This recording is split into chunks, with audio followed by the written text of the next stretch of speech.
మన పార్టీ అధ్యక్షులు పవన్ కళ్యాణ్ గారు పిఠాపురంలో పోటీ చేస్తానని ప్రకటించారు. ప్రకటించిన తర్వాత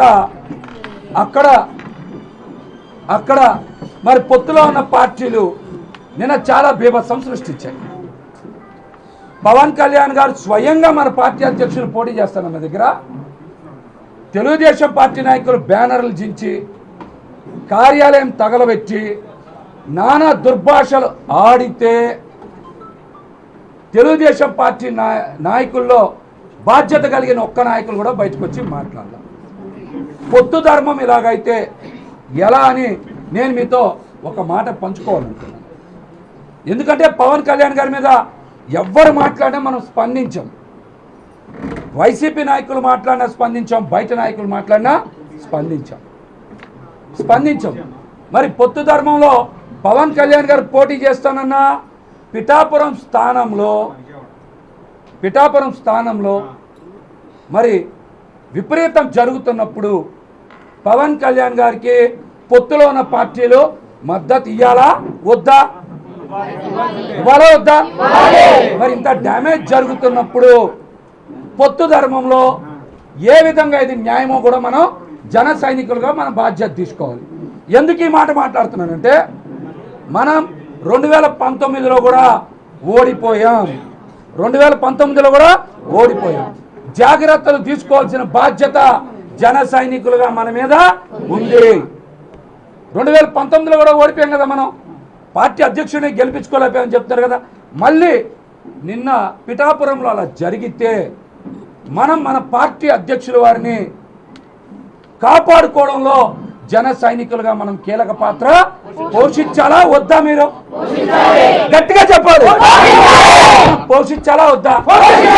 మరి దీని మీద పొత్తు పార్టీలు స్పందించాలా వద్దా? మరి స్పందించాలి కదా.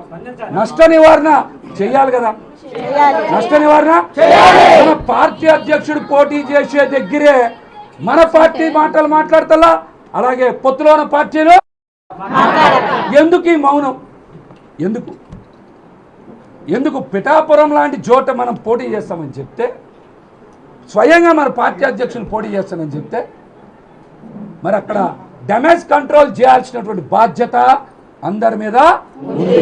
ముఖ్యంగా మన పార్టీ అధ్యక్షుడిని కాపాడుకోవాల్సిన బాధ్యత జన సైనికులుగా మన మీద ఉందా? దీని మీద మనం మాట్లాడాలి. దీని మీద మనం చర్చ చేయాలి. పొత్తు ధర్మంలో అందరూ కూడా కలిసి రావాలి. అందరూ పొత్తు ధర్మం పాటించినప్పుడు మాత్రమే ఓట్ల బదిలీ అనేది స్వయంగా మన పార్టీ అధ్యక్షుడికే నిరసన గలమనిపిస్తే దాన్ని మనం ఏ క్రమంలో చూడాలి? మనం బాబు శేఖర్ మనం ఏ కోణంలో చూడాలి?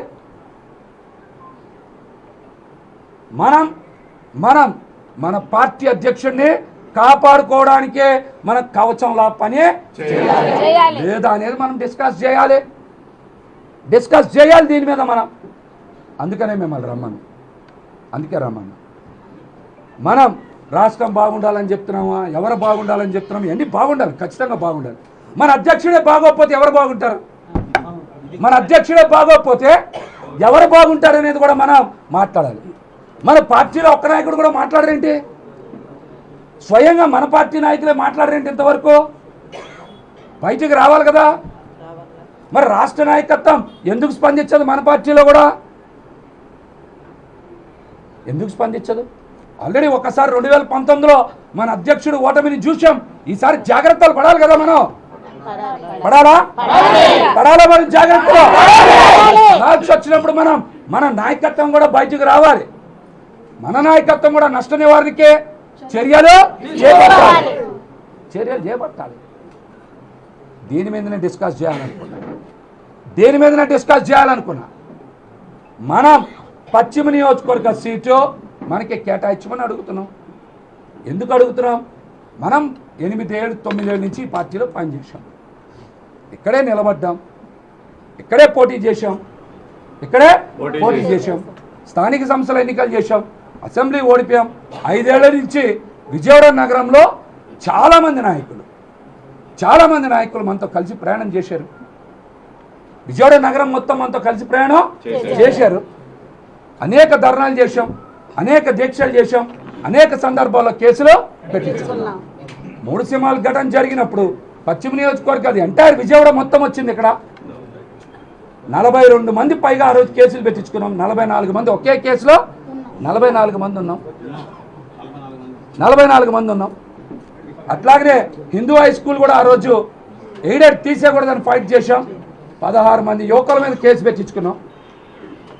పవన్ కళ్యాణ్ గారి మీద ఒక వాలంటీర్ కేసు నమోదు చేస్తే చిట్టినగర్ సెంటర్లో మనం ధర్నా చేశాం. 22 మంది మీద కేసు పెట్టించుకున్నాం. 22 మంది మీద కేసు పెట్టించుకున్నాం. ఇలా మనం ప్రతి పోరాటం కూడా విజయవాడ నగరాన్ని వేదికగా చేసుకొని చేశాం. పశ్చిమ నియోజకవర్గంలో బలమైన పోరాటాలు చేశాం. స్థానిక సంస్థల ఎన్నికల్లో బలమైన ఓట్ బ్యాంక్ సాధించాం. అనేక పోరాటాలు చేశాం. మరి అట్లాంటి సందర్భంలో ఖచ్చితంగా జనసేన పార్టీకి పొత్తులో భాగంగా పశ్చిమ సీటు కేటాయించాలనేదే మన విజ్ఞప్తి.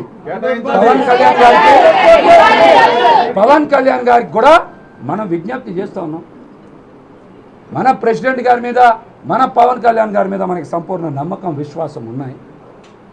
పొత్తులో ఖచ్చితంగా మనకి ఈ సీటు కేటాయించాలి. అది మనం విజ్ఞప్తి చేస్తూ ఉన్నాం. ఎందుకు కేటాయించాలి అంటే స్థానిక సంస్థల ఎన్నికల్లో బలమైన ఓట్ బ్యాంక్ సాధించాం, బలమైన పోరాటాలు చేశాం, వైసీపీని తట్టుకొని ఇక్కడ నిలబడ్డాం, అనేక కేసులు పెట్టించుకున్నాం. చాలామంది నాతో పాటు ఎవరి స్థాయిలో వాళ్ళందరూ కూడా సమయం, డబ్బు ఖర్చు పెట్టారు. కాబట్టి ఖచ్చితంగా మనం ఈ సీటు మనకి పశ్చిమ సీటు మనకి కేటాయించాలని పవన్ కళ్యాణ్ గారికి విజ్ఞప్తి చేస్తాం. ఖచ్చితంగా కేటాయించాలి. మనం సెంట్రల్ ఆంధ్రాలో బలంగా ఉన్న స్థానం విజయవాడ పశ్చిమ. సెంట్రల్ ఆంధ్రాలో బలంగా ఉన్న స్థానం పశ్చిమ నియోజకవర్గం ఉంది. మనం పశ్చిమ నియోజకవర్గంలో ఎన్నో కార్యక్రమాలు చేశాం. కాబట్టి మనం ఈ స్థానం కోరుకుంటాం. ఎన్నో ఇబ్బందులు ఫేస్ చేశాం, ఎన్నో కేసులు పెట్టించుకున్నాం, పోలీస్ స్టేషన్లు చుట్టూ తిరిగాం, ఇంట్రాగేషన్లు. ఏ రోజు కూడా మనం మన కోసం కాదు, ఈ పార్టీ కోసమే పనిచేసాం. పవన్ కళ్యాణ్ గారి కోసమే పనిచేసాం. నిలబడ్డాం కదా, పార్టీ తరపు నిలబడ్డాం. మనం ఈ రోజున పవన్ కళ్యాణ్ గారి సిద్ధాంతాలు, పవన్ కళ్యాణ్ గారి ఆశయాల కోసమే పనిచేసాం. కానీ పదవి దేనికంటే క్యాడర్ని బతికించడానికి, క్యాడర్ భవిష్యత్తుని కాపాడుకోవడానికి. విజయవాడ నగరంలో మన క్యాడర్కి భవిష్యత్తు ఉండాలి. విజయవాడ నగరంలో మన క్యాడర్కి మన క్యాడర్